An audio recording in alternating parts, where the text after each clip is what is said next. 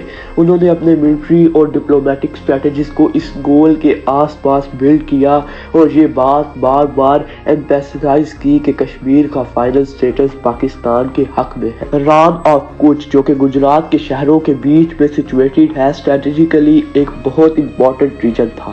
یہ سالٹ مارشز اور ڈیسولیٹ لینڈ کا علاقہ ہے جہاں انڈیا اور پاکستان کے بیچ بارڈر کی لائن کلیئرلی ڈیفائنڈ نہیں تھی۔ اس علاقے کی اہمیت اس لیے تھی کیونکہ یہ انڈیا اور پاکستان کے بیچ سیکیورٹی کنسرنز کے لیے کریٹیکل پوائنٹ تھا۔ اس ریجن کا کنٹرول نہ صرف ملٹری پرپسز کے لیے بلکہ فیوچر کانفلکٹ کی پلاننگ اور پوزیشننگ کے لیے بھی امپورٹنٹ تھا۔ پاکستان نے ران آف کچھ میں انڈیا اور پاکستان کے درمیان چھوٹی موٹی جھپٹ ہوئی جو ہندو پاک وار 1965 کا سبب بنے۔ پاکستان کی فورسز نے ڈسپیوٹڈ ایریا میں داخل ہو کر ایگریشن دکھایا جس پر انڈیا نے جنرل چودھری کی قیادت میں جواب دیا اور پاکستانی فورسز کو پیچھے دھکیل ڈالا۔ دونوں طرف سے ہیوی آرٹلری اور ٹروپ کلیشز ہوئے۔ جنرل ایوب خان نے کہا، ہم انڈیا کو ان کی ایگریشن کا سبق سکھائیں گے جو کانفلکٹ کی شروعات میں پاکستان کا کانفیڈنس دکھاتا ہے۔ برٹش بروکر سیز فائر کے بعد پری کانفلکٹ پوزیشنز بحال ہوئی مگر ڈسپیوٹ انریزالوڈ رہا۔ یہ انسیڈنٹ دونوں ملکوں کے درمیان فریگائل پیس اور 1965 کے بعد کانفلکٹ کے پیچھے کا چھپا ہوا سبب بن گیا۔ ایوب خان جو 1958 کے ملٹری کوپ کے بعد پاکستان کے لیڈر بنے، اپنے رول کو سٹیبلائز کرنے کے لیے ایک فارن پالیسی وکٹری ضروری سمجھتے تھے تاکہ اکانومک چیلنجز اور پولیٹیکل انسٹیبلٹی سے لوگوں کا دھیان ہٹا سکیں۔ انہوں نے کشمیر اور بارڈر ریجنز میں ملٹری ایکشنز لیے تاکہ اپنے لیڈرشپ کا اسٹرانگ امیج بنایا جا سکے۔ دوسری طرف لال بہادر شاستری نہرو کی سکسیسر کے لیے 1965 کی وار ان کی لیڈرشپ کا ٹیسٹ تھی۔ شاستری نے کام اور کمپوزڈ لیڈرشپ کے ساتھ انڈیا کی ٹیریٹریل انٹیگریٹی ڈیفینڈ کی، ملٹری اور سویلین فرنٹس کو یونٹی کا میسج دیا اور اپنے سلوگن جے جوان جے کسان کے ذریعے نیشنل ریسیلینس کو ری انفورس کیا۔ دونوں لیڈرز اپنی ڈومیسٹک اور انٹرنیشنل قیادت کے لیے وار کو ایک اپرچونٹی کے طور پر دیکھ رہے تھے۔ 1965 کی ران آف کچھ میں کانفلکٹ تب شروع ہوا جب پاکستان نے ڈسپیوٹڈ ریجن میں اپنی فورسز بھیجی اور انڈیا نے اپنے بارڈر کلیمز ڈیفینڈ کرتے ہوئے جواب دیا۔ دونوں طرف سے ملٹری ایکسچینجز اور چھوٹی موٹی جھپٹ ہوئی جس میں انڈین فورسز نے اسٹریٹجک پوزیشنز کو ہولڈ کرتے ہوئے پاکستانی فورسز کو پیچھے دھکیلا۔ ایک انڈین سولجر نے کہا، یہ انڈورنس کا ٹیسٹ تھا، ظاہر کرنا اور پھر فورس کے ساتھ ریسپونڈ کرنا۔ جبکہ ایک پاکستانی سولجر نے اسے بارڈر کنٹرول کی جنگ کہا۔ برٹش میڈیٹیشن سے سیز فائر ہوا اور فورسز اپنی پری کانفلکٹ پوزیشن پر واپس گئی، لیکن یہ ٹیمپرری تھا اور یہ کانفلکٹ 1965 کی ہندو پاک وار کا ایک کھلا سبب بنتا ہے۔ 1962 کی چائنا انڈیا وار کے بعد خان نے یہ سمجھا کہ انڈیا کی ملٹری اسٹرینتھ کمزور ہو گئی ہے اور ویسٹرن بارڈر پر ان کا فوکس بہت کم ہے۔ اس پرسیپشن نے پاکستان کو موٹیویٹ کیا، وہ کشمیر پر اپنا دعویٰ مزید سٹرانگ کرتے ہیں۔ اس اسٹریٹجک کیلکولیشن کے تحت پاکستان نے آپریشن جبرالٹر اور آپریشن گرینڈ اسلام پلان کیا۔ آپریشن جبرالٹر کا مقصد تھا کاورڈ گوریلا وارفیئر کے ذریعے کشمیر میں انریسٹ کریٹ کرنا اور لوکل پاپولیشن کو انڈیا کے اگینسٹ انسائٹ کرنا، جبکہ آپریشن گرینڈ سلام کا پلان تھا پاکستان کے ریگولر ملٹری فورسز کے ذریعے اسٹریٹجک ایریاز جیسے انکنور اور چیب ویلی کو کیپچر کرنا، لیکن انڈیا کے اسٹرانگ ملٹری ریسپانس نے آپریشنز کو فیل کر دیا اور پاکستان کے پلانز کو ناکام بنا دیا۔ 1965 میں پاکستان کے کاورٹ آپریشنز اور ٹروپ موومنٹس دیکھتے ہوئے انڈیا نے اپنی ملٹری اور اسٹریٹجک پریپریشنز کو تیزی سے ری انفورس کیا۔ انڈین انٹیلیجنس نے وارن کیا تھا کہ پاکستان کشمیر میں ڈی اسٹیبلائزیشن اور گوریلا وارفیئر کی پلاننگ کر رہا ہے۔